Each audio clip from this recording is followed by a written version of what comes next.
2004 से 2014 का दौर भारत के लिए सिर्फ एक कालखंड नहीं था।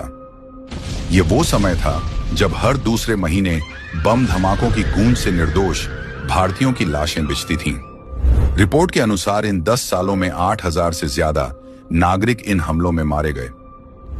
औरंगाबाद हथियार बरामदगी, वाराणसी संकट मोचन मंदिर हमला, मालेगांव धमाके, समझौता एक्सप्रेस ब्लास्ट, हर बार इन कट्टरपंथी संगठनों के नाम सामने आते थे और इन आरोपों पर एक्शन लेना कांग्रेस सरकार के लिए किसी पीड़ा से कम नहीं था, क्योंकि उन्हें लगता है अगर आतंकियों पर एक्शन हुए तो भारत में बैठे उनके पाक प्रेमी वोट बैंक नाराज हो जाएंगे।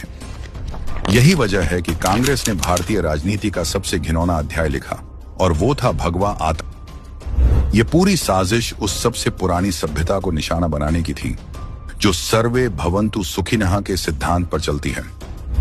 पूर्व नौकर शाह अपनी एक किताब में यूपीए सरकार में हुई एक मीटिंग का जिक्र करते हुए लिखा, जिसमें वो खुद भी मौजूद थे। उन्होंने लिखा कि एक बैठक में जिसमें शिवराज पाटिल, दिग्विजय सिंह और हेमंत करकरे मौजूद थे, असली आतंकियों की जानकारी पर वे असहज हो गए और कहा गया कि इन हमलों में हिंदू संगठनों को फंसाना है। और यहीं से शुरू हुआ कांग्रेस का वो खेल जिसमें असली आतंकियों को बचाया गया और हिंदुओं को बलि का बकरा बनाया गया। आइए एक एक करके देखें कांग्रेस ने कैसे हर केस में ये गंदी साजिश रची। इसमें 40 लोग मारे गए। टाइम्स ऑफ इंडिया में छपी एक रिपोर्ट के मुताबिक इस हमले में सिमी और अहले हदीस का हाथ सामने था, लेकिन कांग्रेस ने केस पलटकर साध्वी प्रज्ञा और पूर्व सेना अधिकारी कर्नल पुरोहित को जेल में ठूंस दिया। बाद में कोर्ट ने इन हिंदुओं को बरी कर दिया। इसमें 68 लोगों की जान गई। अमेरिका तक ने कासमानी को समझौता ब्लास्ट का मास्टरमाइंड माना, लेकिन कांग्रेस की रिमोट सरकार ने कर्नल पुरोहित, असीम आनंद और लोकेश शर्मा को गिरफ्तार कर लिया।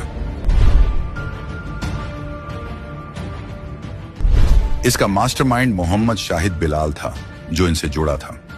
उसके भाई अब्दुल मजीद की कन्फेशन में बताया गया कि आईएसआई की मौजूदगी में हुई ने मक्का मस्जिद और संबंधित धमाकों को अंजाम दिया था।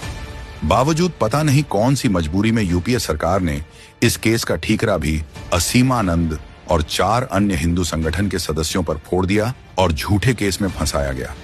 बाद में अदालत ने इन्हें बरी किया। अजमेर शरीफ ब्लास्ट में भी यही स्क्रिप्ट दोहराई गई। इसमें भी लश्कर जैसी चरमपंथी गुटों की संलिप्तता का संदेह जताया गया, लेकिन बाद में पूरा केस ही पलटकर यूपीए सरकार ने असीमानंद समेत कुल 13 आरोपियों पर चार्जशीट दायर की गई। इनमें कई हिंदुत्व समूह व आरएसएस से जुड़े थे। हालांकि बाद में ये सभी बाइज्जत बरी हुए। 2008 के मालेगांव धमाकों में कांग्रेस ने एक बार फिर साध्वी प्रज्ञा, कर्नल पुरोहित और मेजर रमेश उपाध्याय को आरोपी बनाया। सालों बाद अदालत ने सबको बरी किया क्योंकि पूरा केस ही फर्जी था। कांग्रेस ने सिर्फ यहीं तक सीमित नहीं रखा। 26/11 मुंबई हमलों के बाद भी कांग्रेस नेताओं और उनके इकोसिस्टम ने आरएसएस को बदनाम करने की कोशिश की। यह सब महज राजनीति नहीं थी। यह भारत की बहुसंख्यक आस्था को बदनाम करने, साधु संतों को आतंकी बनाने और सेना के जांबाज अधिकारियों का करियर बर्बाद करने की सोची समझी साजिश थी। कांग्रेस ने अपने वोट बैंक के लिए असली आतंकियों को बचाया और निर्दोष हिंदुओं को सालों तक जेल में सड़ाया। अदालतों ने कांग्रेस के इस झूठे नैरेटिव को चिथड़े चिथड़े कर फाड़ दिया। सच्चाई यही है, कांग्रेस ने सिर्फ सत्ता के लिए देश, सेना, संतों और हिंदू समाज की इज्जत तक बेच डाली।